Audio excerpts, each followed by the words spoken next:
Dobar dan, ja sam Mateja Drepetić iz udruge Don Quixote za terapijsko jahanje i zajedno sa udrugom Anđeli vodimo našu djecu s teškoćama u razvoju u božićni vlak.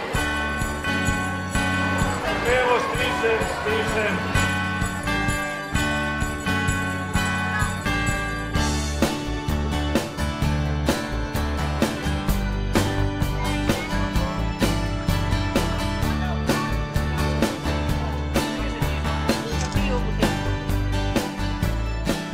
Sad je malo uznemirena ovoga, jer buka je gužva i tako, ali će super, on uživa.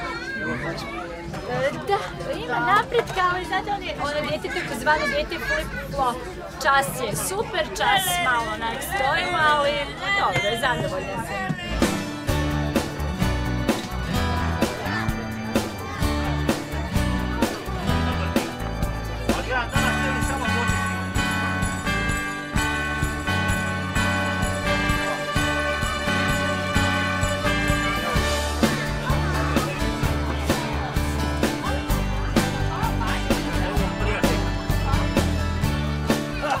Ne mogu vjerovati. Jednu čarovnu vrećicu, ono, fakat je nevjerojatna.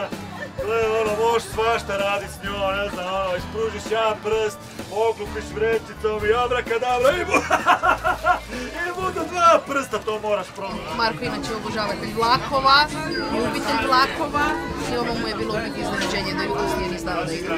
Niste mu ništa rekli? Slično, ovo mu je onako prekrasan bukvalno. Za rođendan, za prosinac. 30. 20. je rođendan.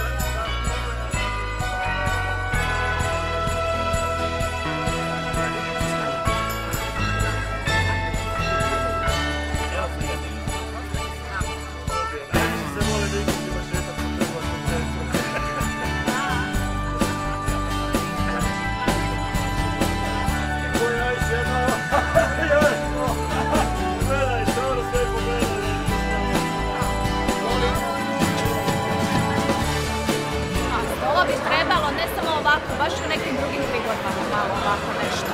Za djecu malo natjecanja, onako malo diplomica, za jedan poticaj, znači ohrabrenje, netko, svaka čast, hvala stvarno i nastojte ovako biti dobri kao do sami.